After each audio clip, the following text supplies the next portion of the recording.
Hello, thank you so much for clicking on this video. Today, I'm going to talk about setting up your goals in just a plain notebook. I did a video a few weeks ago about how to pick the perfect goal planner for you.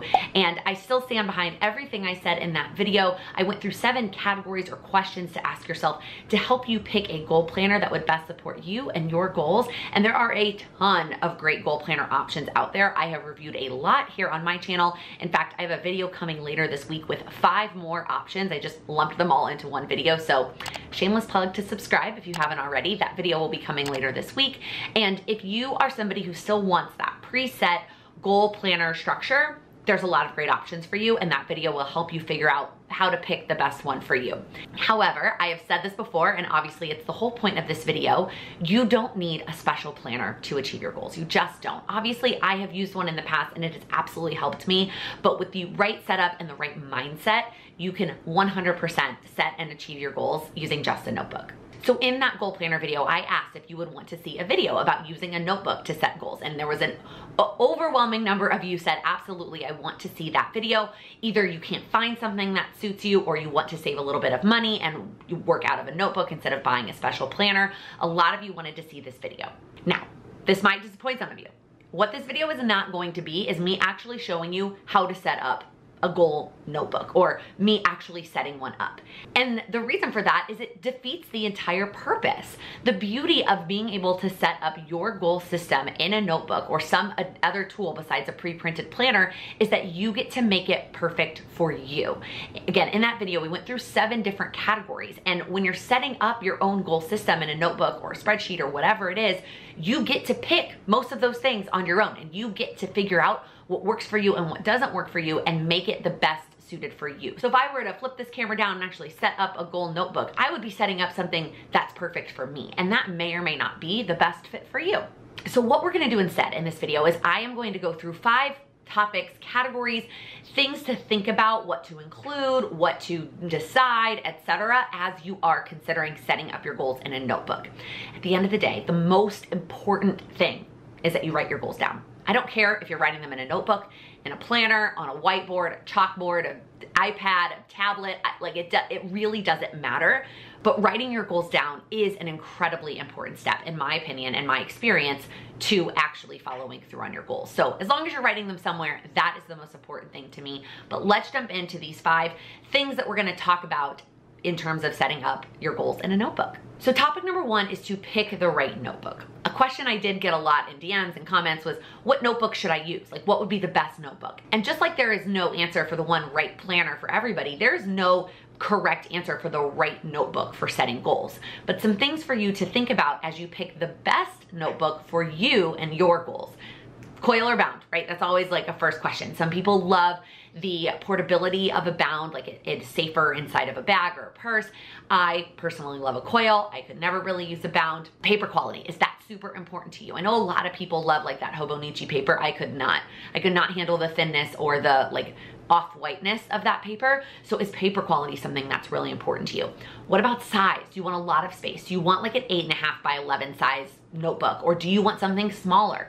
All of that also kind of leads into portability. Do you want to be able to carry this notebook with you to different places in your house, work, school, the carpool line, whatever it is? Do you want to be able to carry this notebook around? For me, that's not important. I keep my goal planner at home. I don't really care how big it is or how portable it is, because it's going to sit on my desk all the time. Also kind of lumped into all those questions is, do you want to be able to display it? One of the things I like is to be able to have my goal planner visible all the time. And so there are certain setups of a notebook that just wouldn't work like that. But thinking about all of those things to help you pick the best notebook for you. There is no one right answer. Cover. Do you care about what the cover looks like? Again, as somebody who wants a coil and wants to keep it open all the time, the cover is not that important to me. But if you're somebody who's closing it every day and taking it places, you might really care about the color option. Some of the planners I'm reviewing later this week have lots of color options, and some of them only come in 1. And so if that's not a color you want to look at for an entire year, that might not be the planner for you. Another thing to think about in this category of picking the right notebook could be that it's not actually a notebook. You could be setting up your goals on your iPad. You could be setting up your goals on a Word doc that you're then gonna print out and three hole punch and stick it into a binder. You could be setting this up in a Google spreadsheet. I put a lot of goals in Google Docs, Google spreadsheets. This video doesn't have to be exclusive to setting up your goals in an actual notebook. Now, if you're here, you probably like me, love pen and paper and love being able to just tangibly write things down and have that. So you might be like, well, the spreadsheet's not for me. Maybe the setup in the spreadsheet and then you print it out and then it's handwritten, right? There are lots of options that don't have to be confined into a certain type or style of notebook. But step one is definitely going to be picking the right setup and tool for you. And one thing I want to remind you of here that is going to be a theme throughout all of the things we talk about today is it might just be some experimenting. Goal setting in general is a lot of experiments, a lot of trial and error, seeing what works, seeing what doesn't work, but especially figuring out the right setup for you. You might be experimenting and trying different things and seeing if it works. And that is another beautiful thing about creating your own setup, is that you do not have to commit to something for the entire year. You can try something out for 1 month, 1 quarter, and see if it works for you, and then always switch it up. So maybe you think, okay, I really am gonna try to save some money. So for the first 3 months of the year, I'm gonna create something in Word or in Google, and then I'm gonna print it out and have that be my goal planner, my goal setup for the first 3 months of the year. But then you discover, oh, I don't actually like having it on loose leaf paper kind of all over the place. I want something that's a little bit more bound and together. And so then you transition into a notebook. That is, again, the experimenting and being able to change your mind is 100% probably the biggest pro of this entire option. Okay, let's move into topic 2, which are important things to include. This is the one part of the video where I'm gonna be like, here are the things that are important to include. Again, I'm not gonna show you how to set it up because there are lots of different ways that you could incorporate all of these things into your system. But these are the things that I personally think are important for you to include in your setup some way, shape, or form. Obviously, what are your goals? Like the definition of your goals. And whether you're creating categories or whether you are just defining a certain number of goals, that's another beautiful thing about this system is you could have 1, 2, 3, 10. You could have any number of goals, whereas most goal planners have a set number of goals for you. The other thing that I think is really important that I actually haven't found in a lot of goal planners, some of them have it, but some of them don't, is your why. Why is this goal important to you? And I think even updating that on a more regular basis, but at least at the beginning of the time frame that you're setting up, whether that's a year, a month, a quarter, why is this goal important to you? You saw this coming. The next thing that is important to include is the breakdown. What is the breakdown of your goals? And there are a lot of goal planners that I actually think don't have enough space for this step, and I have pretty much always done it in a different tool outside of my goal planner because there just hasn't been enough room, at least for me. So that would be a really big pro for me, is being able to include the breakdowns of my goals within the confines of the entire setup. But having the breakdowns, or at least the space of where you're going to break down your goals, is incredibly important. The next piece that is vital to following through on your goals is tracking. Where are you tracking your progress? Where are you checking things off? Where are you tracking your habits? Where are you visibly seeing the progress that you're making on your goals? Because I have said this a number of times, but one of the biggest reasons we give up is that we don't see progress. A lot of our goals, especially at the beginning when we're taking really small steps, we're not seeing progress. There is no visible thing saying, here's the progress that you're making on your goals. So you've got to create that for yourself. There has to be a place in there that you are tracking your progress. The next thing that is optional to include, I'm saying optional because this might be something you include in your regular planner setup, and that is scheduling time for your goals. But if you've been around, you know that like the 3 things I say over and over again in terms of achieving your goals, the 3, like, they're not even secrets anymore because I say them so much, is the goal needs to matter to you, you need to break it down, and you need to make time for it. Like those are the most important things. So if you don't have another place in a planner somewhere that you're scheduling time for your goals, maybe that's part of this system. Now, the last item in this things to include category is reflections. And this is one of those categories or areas that I feel like we're all very different on how much reflection we like to do, or really how much reflection we need to do. And there's reflection both at the beginning and then throughout the process. And you might find that you could do your reflection at the beginning in a different place and somewhere else because you don't refer to it throughout the year, and that's fine. Or maybe you are somebody who does refer to their reflection a lot throughout the year. So you want that to be part of your setup so that you can go back and flip and look at those things that you wrote in December as you're setting up for the new year. Additionally, what is the reflection that you want on an ongoing basis? Do you want to reflect weekly, monthly, quarterly? How much reflection do you want? You get to pick all of those things, but incorporating some sort of reflection is, I think, important. It's just optional in terms of how frequent and how much. All right, category 3, and this is going to be the hardest one for sure, and the one that I know that you were hoping I was just gonna give it to you. But again, the beauty is that you get to pick it yourself, and that is figuring out your setup. As you have seen in all of these goal planners that I've shared with you, there's a million and one ways to set up your goals. And setting them up yourself can be both overwhelming and intimidating, but also freeing, because you get to figure out what works for you. So as you go through this, I want you to think about all the things that you've seen in all the goal planners and ask yourself, what do I like in those goal planning systems? I just reviewed one that's in the video coming Friday that has a layout that's kind of something I'd never really seen before, and I was like, I like that. I like that concept. I like that layout. So what do you like about other goal setting planners? What is the setup? What are the pages that you've seen that you like? And then what do you not like? If you've been around, you know that one of the things in the power sheets on the habit, I hate that it splits between Saturday and Sunday. It's small, but to me, it's frustrating, because to me, that's not how the week splits up. My week starts on Monday, not Sundays. And so that is something I don't like. And it can be something as small as that, or something as big as like, I really like this entire page and how it's set up. But as you watch the goal review videos, either the ones I've done or the ones that I'm doing, ask yourself, what do I like and what do I not like about the different setups? And then you're able to incorporate that in your own setup. Some other things to think about in terms of figuring out your setup. Do you want categories? Are categories helpful for you? Do they keep you focused?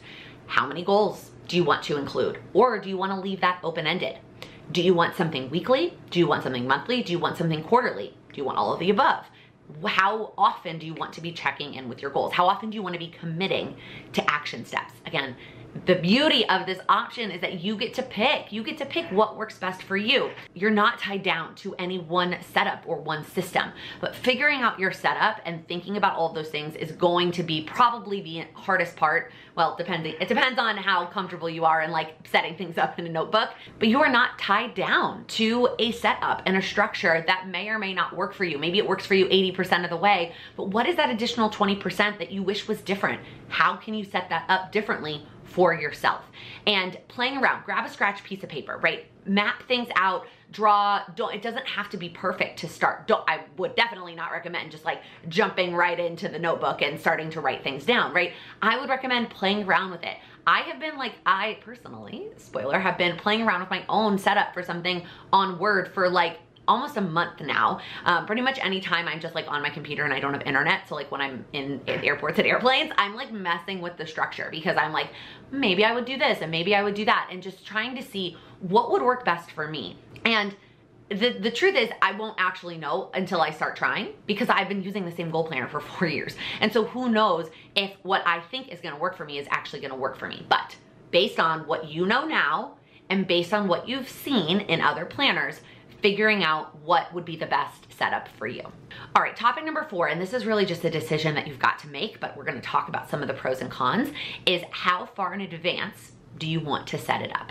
So we have talked before about like having a dated planner and the accountability of having something dated all the way through a certain time frame that holds you accountable to actually filling that out. At the same time, it can sometimes make you feel guilty if you skip a month, right? And you just like wasted all of those days. I talk about this a lot with daily planners. While there are times that having a dated daily planner really does hold me accountable to actually using it every single day, more often than not, I'm leaving days blank because I don't need a daily planner that day, and I feel like I'm wasting those pages. So I am better suited in an undated. That same mentality applies here. Do you want to set it up every week, every month, every quarter, or do you want to set up the entire year in advance?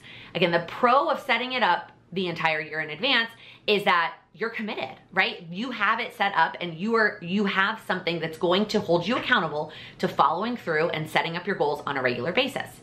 The biggest con with that though is you don't get to change your mind. And I think that if I'm setting up my own system, the ability to change my mind based on my life, based on what's working, based on what's not working, to me is probably the biggest benefit. And so I don't know that I would want to set up an entire year. You've got to figure out what is going to work for you and then deciding what is the frequency that you're going to set it up. Because while the big pro is that you get to change your mind, the big con there is that you have to take the time to set it up. And maybe, even though you're like, man, I really would love to set it up on a weekly basis because I'd love to be able to change my mind on a weekly basis if something doesn't work for me or my life is different. But if you're like, I am not going to be able to find an hour each week to set up my goal planner for the next week, that might not work for you. Maybe you do need to set it up a month at a time or a quarter at a time. But keeping in mind the flexibility that comes with waiting to set it up, right there. I mean, I feel like I could go back and forth and argue both ways because I feel this way with regular planners, right? Like the further in advance you set it up, the less work that you have to do on a regular basis, but the less flexibility you have to change your mind. And as we all know, life changes.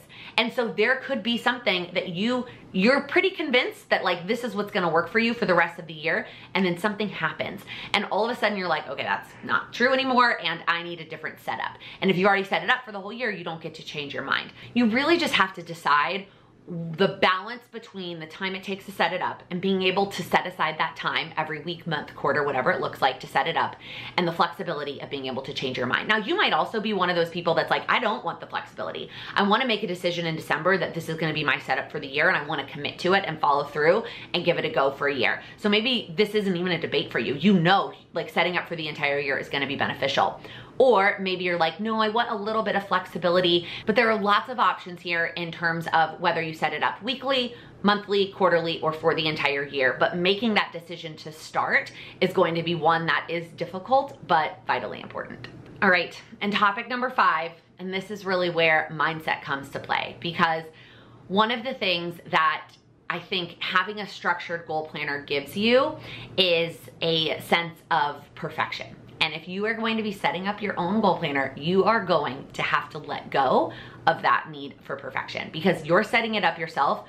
Likely something is going to be messed up. I mean, don't get me wrong, we found typos and errors in planners all the time, but when you are creating it yourself, you're creating it yourself and it is likely not going to be perfect. So giving up that mindset that this tool is going to look pristine and flawless and focusing more on the usefulness, right? Giving up perfection in exchange for usefulness, I think it can be magical, right? That can be a setup that is going to help you really, really make changes and achieve a lot of things. But at the same time, there's likely gonna be a mistake. You're gonna draw one line a little bit too far. You're gonna spell Wednesday wrong one time and it's gonna frustrate you for an entire week, right? There are going to be times that you mess up. And now if you're doing it on a computer, if you're going that route, maybe you don't have this issue, but if you're actually handwriting things in a notebook, we're humans and we make mistakes and we have to let go of that need for perfection in order for this process to really be successful. Goal setting in general is messy and letting go of perfection is important regardless of whether you're using a preset planner or not. But if you are going about it your own way, you have to know that you are going to be doing your best. You're going to be making a decision on a setup that is going to be the best for you given what you know now and what your options are in front of you. And you have to be okay that that might change and then it's going to feel imperfect. Going through setting up your own system might feel a little bit like, I don't even know what the right word is. It's gonna feel uncomfortable. That's probably the best word I can describe. It's going to feel uncomfortable, especially if you've been using a set goal planner for a number of years, and whether that's different ones or the same one. If you're going about this in a different way, it's going to feel uncomfortable. But being okay with that imperfection, that discomfort, and just reminding yourself that you're doing your best with what you know and keep going, right? Don't let go of continuing the process, and you can always change your mind, right? Maybe you decide like, I'm gonna give it a go. I'm gonna try doing my own thing and setting up my own goal system in a notebook, and you set it up for the first quarter of the year. But halfway through the quarter, you realize this is not really working for me and I need something that's preset, pre-printed, whatever it is. You order one. right? You order another goal planner. Now, some of the options might sell out, but a lot of them won't, or a lot of them will have some sort of 90-day or undated option. You can order another option. This is not a like final, you can't go back and change your mind kind of decision, right? You can always change your mind. You can always order something else. But for now, maybe you feel like this is the best option, but getting okay with that imperfection is going to be really important. All right, that's it. Those are all of my thoughts on setting yourself up for goals in a notebook. Again, I know that you were probably hoping I was gonna have a notebook out and tell you to like draw a line here and write this here, but really the beauty is that you get to figure that out for yourself and create a system that is going to be the best setup for you. And regardless of what you decide, you know that the goal setting sessions that are part of Patreon are always going to support whatever goal setting system you use. In fact, I'm even working on making them a little bit more vague as we go into the new year, because I know that this year there's a lot of systems that are going to be used. And so I want to make sure that that goal setting session really supports you, whether you're using a preset system, creating your own, or somewhere in between. I want to make sure that you feel like those sessions are supporting you throughout the year. So if you have no idea what I'm talking about, all the information for Patreon is linked down below. We do a monthly goal setting session where I walk you through setting up your goals for the following month, regardless, clearly, of what goal planner you use or don't use. If you found this video helpful, please give it a thumbs up. And if you're new here, please click that subscribe button. I upload new videos every Monday, Wednesday, and Friday, focused on helping you achieve your goals. Thank you so much for watching. The notebook to blah, blah, blah. To sleep. Ow. As you have seen in all of these numbers of blah, blah, blah. Is that a word?